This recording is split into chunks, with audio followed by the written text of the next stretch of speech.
biryani lupa sama sih ya kok. Halo senang sih ngasih dia kau kena main di bani je, kau Manipur yang hau baik dari jang hau betung berpangkom. Adi pun di sana laga ngasih sahur tu ni kok. Yang ngam hau ke mungkin jang non ying tu ni tu kuma di sana jauh. Ai tu sah tu ni kok mana kamera main ni nak kamera ni nama ni sahur ni ini sadar ni. Ado ayo kan location tu usah lagi. Kau dah tunggu ibu gari sini thar ni kok. Thar tu orang ni kuma iban ni ngasih cari je. Ado ayo kan di sini orang tu lagi. Ado sinau myam da aina haba location da hoji yori ko do kai da no haba sinau myam do ji usara ge safu hari ba ko Manipur de jang hau bo safu da thunga pu thoi ba mafam ji da ne na lai je ado ada le ko mo ada thung ga ne manam nu sinu myam tha do ri je ado ma je kai boy da lai ge haba do ai sinau myam da hajer ke sidagi sida khaga rim sta do ni rim som de sum la ka do ni bisi lambi je rim som de sum la ga sum la se sina sum la kan na sana kai ten ta ge do ba ado sigi mafam ni supermarket ni ko lampel supermarket hai ni ko si je ado lampel supermarket se sida tanga ni sida le re ado he opposite ko si opposite city gym hai je ko city gym sida le re ko city gym si le re city gym ji gi opposite si oi do ni ko sida sanga ga sida le ko safu hari je nang sida le re de le to ado safu sida kari mathel yauge kari thong ge ha bi sinau myam da hai jar ke sida thong je ok ta makhal ni thong ge suibum hap ga thong ba ma suibum yaw na thong ba ma adu chicken biryani yaw re adu chicken biryani ji japu manu ji yen ma phai ma pa ga ni ko adu yen ma phai je khoi gi jim thana bu nu pa ma san pha ba do adu gi masa pha bu gi phaigan do du buk chaw ba yen ma phai ma pa ka ne japu da yen thong ba yaw ni japu da nganu thong ba yaw ni khoi gi pangnam da khoi gi yen gi pangnam ji da khoi gi beson yaw da bi da maroi marang ma am ga du ga morok na namba yamna haw ba du gum ba pangnam ji sida yauri adu manam ja chuki madik nungsi adu ga khoi gi Manipur gi haitare apun bagi saktam hai ba pun bagi unity gi dishes hai ba mathel je sida yawi ko adu kai mathel na du lagi ji na khoi gi sanga oga thong boi dini ko ali sanga oga thong bole si je khoi Manipur gi unity gi dishes hai ni ko Manipur gi apun bagi saktam hai ba enjang mathel je sida le ko adu je hadak nong nong si hapten boi dini adu sinau ngam piong tang sar ga di ta thina haw ni ko manam ji khunung si ma dawe Delay basi singe kung matapwa hay ko hakte natin na kogi pasay gi rules and regulation nga aga neat and clean di am nana hay tare ko isnaw ngam na saba da basa ting na sara ga du sada soy da ba how do how ba du ko sada soy da ba du mo makhal gi na tene sida thongi ba mayam je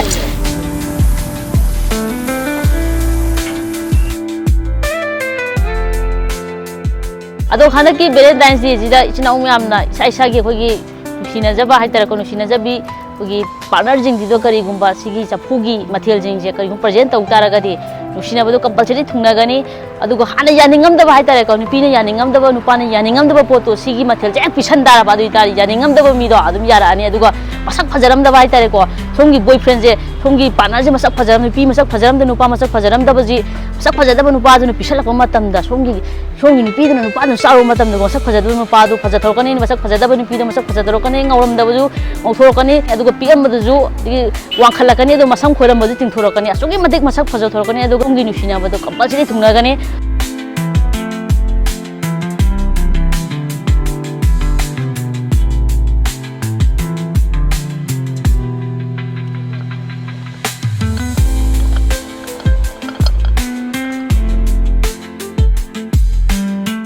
Safugi mathel myam singa si sinau myam na ayuk ki sak sa matam da sabi gi hai taragadi ayuk pung 13 dagi lampel supermarket ta phangbi gani aduga bimidang wairam amadi bimidang gi matam da sage haragana Rims Road mamang da phangbi gani aduga satpadap sangdaba thabak chin sinau myam gi damak tedi Swiggy dagi order tawiyo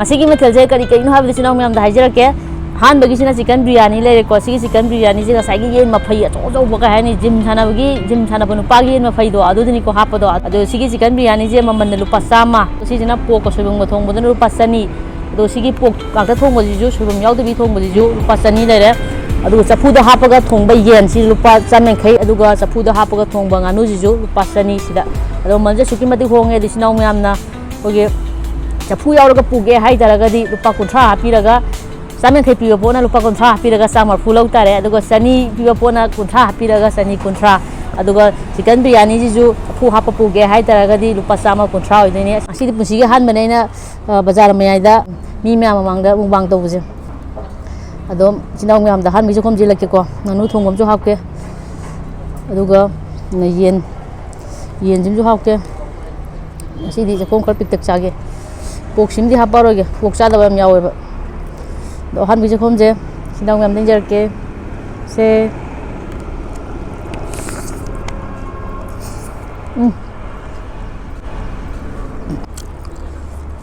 하모니야. 와우. 미안해 루파 싸움이야 이거.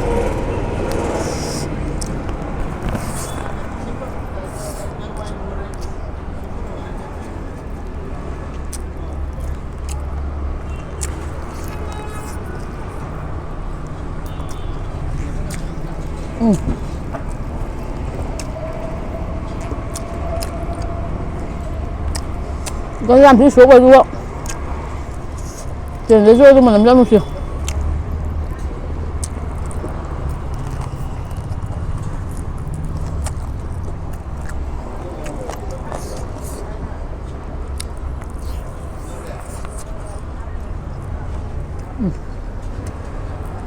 Không rồi.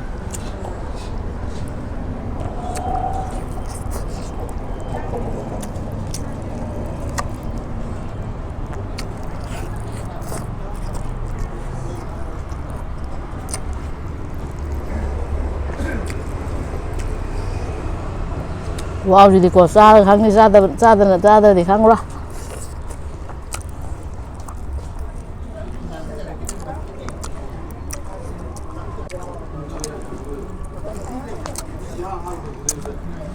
Kêu Ăn nơi giảm. Cái hồn đồ nó đi giả. Đi thăm mà kìa. Còn hào hết. Đi nghiền thùng dưới đâu rồi chỉ còn. Ướt âm dưới bay để hết. Cái nồi thế kia. Nước thùng gian đâu rồi. Nước thùng dạp thất kìa cô.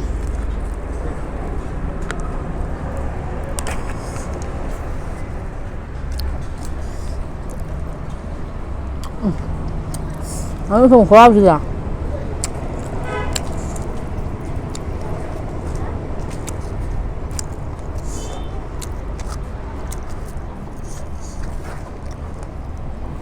Nhưng mà nó thùng mà đi cô.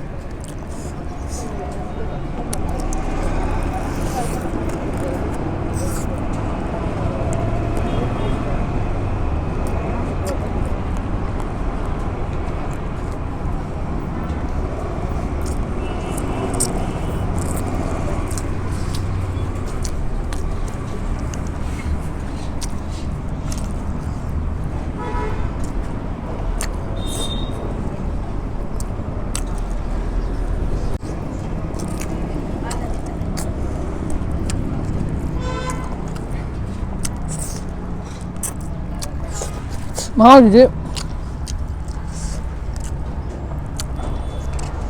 áo tiền mình không được tiền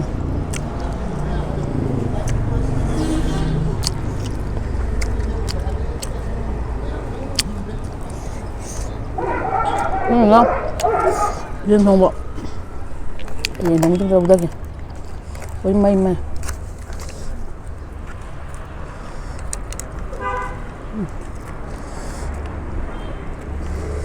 Yên thùng mình cô Yên thùng mình chắc cái xa đấy mấy giờ tôi nha xin nào xài cái chỉ cần thùng một đôi này cô ấy ạ chúng ăn cũng chỉ cần thùng ăn số của bông ngầm gì à giờ phun thùng mấy lần gặp cái số với kia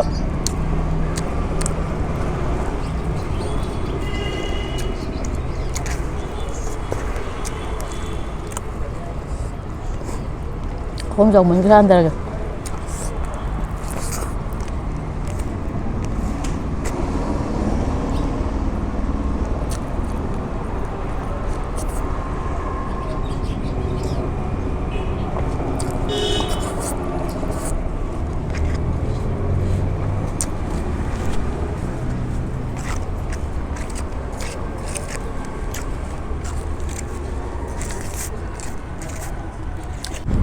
Nó không nữa.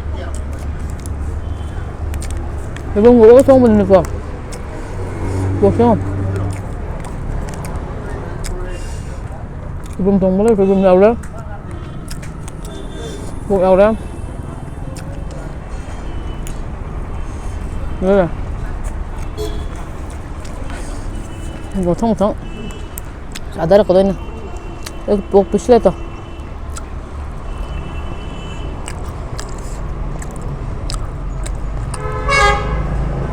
이거 빠진 비벼. 꼭 통 말때 것이 돼. 합 이제 관 이제 수기 말되게 하면.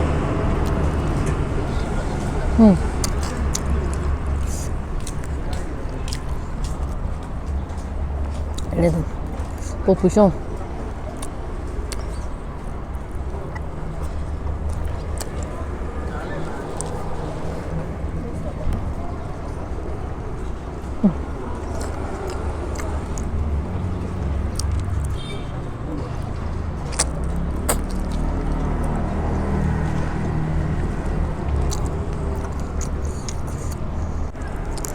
그지? 볼까?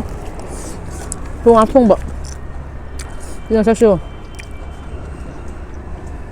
너무 만들어. 몽 살까? 자, 남매 들어 오면 좋아. 애들 캡순이 더 더 있고 그러지. 자. 그래. 지금 마삭쇼.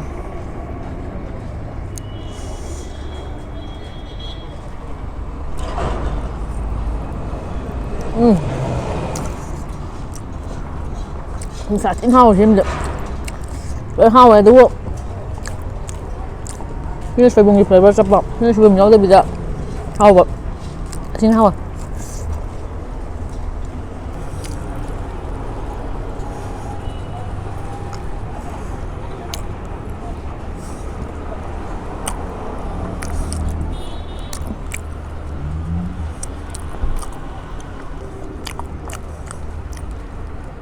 ôi chả phun thông mà chứ ôi chả phun nó tao ra thông mà chứ này mai sẽ thế nào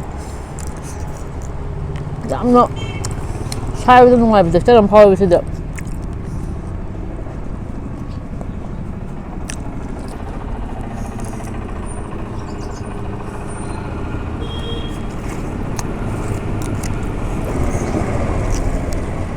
Sunny.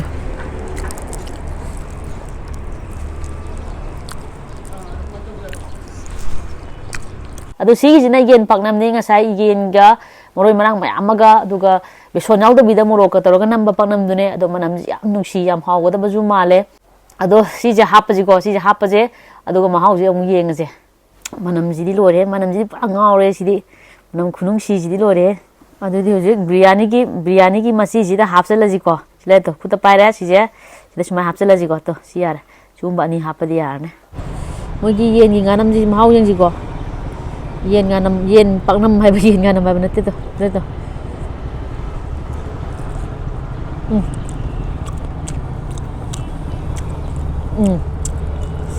chị dùng xoay luôn có tàu xa thì có thế nào này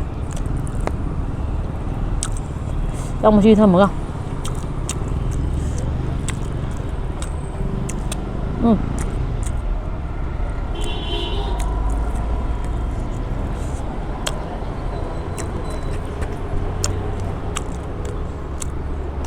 mau kita bisa saya gua kan tak itu mau pamjab miki di Chabda ne देखो ना ये नहीं पालम जाओ बा देखो मेरे को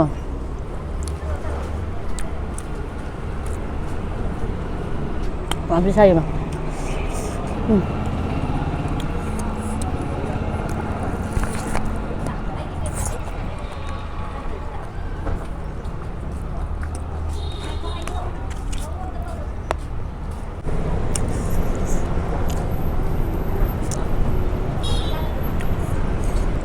thôi làm bát trong này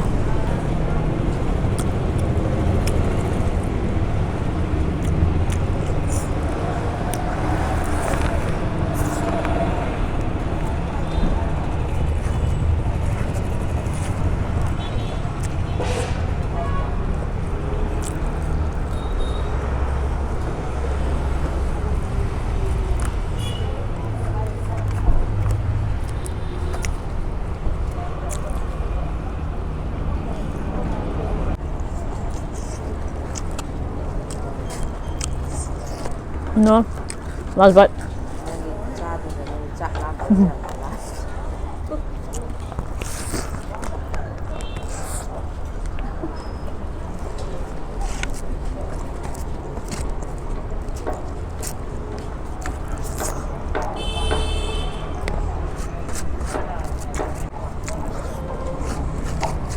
Additional yam na karigumba sa pugi item jingje numi taram dai na traga nungdang waramda nungdangi matam da sabi ge hai taraga di rooms gate mamang de lakpiyu rooms gate mamang de di nungdang waram aduga nungdangi matam da sigi sa pugi item jingje loin bak phangane to saning saning ba hawa hawa mathel myam je loina sabu yagani adu sida sabam du nungai lai ko sabam du sinau myam du sarake si jina mo kai rooms gate mamang da nungdang waram gi matam da sinau myam na la aga sana na ba thaba te manjing du ko sida la aga phammaga order taraga sa ge yare khoi thong bajing de yum da pek toroga puraga koi yungi songong saba sak to tola sage jare adum sida sage jare ada sage yare taring mong da saba yare ari gum sinau yam na ayuki matam da haibada ayuki sakchaba gi matam da sabi ge hai taraga di lampen supermarket ta lakpiyo duga lampen supermarket de ayuki matam da ai ba mathel jingje phangani pung 13 dagi phangani adi di ga sigi di matang sai do sila je sinal je nungai bi di like subscribe to san video mo matham video da mong tengner je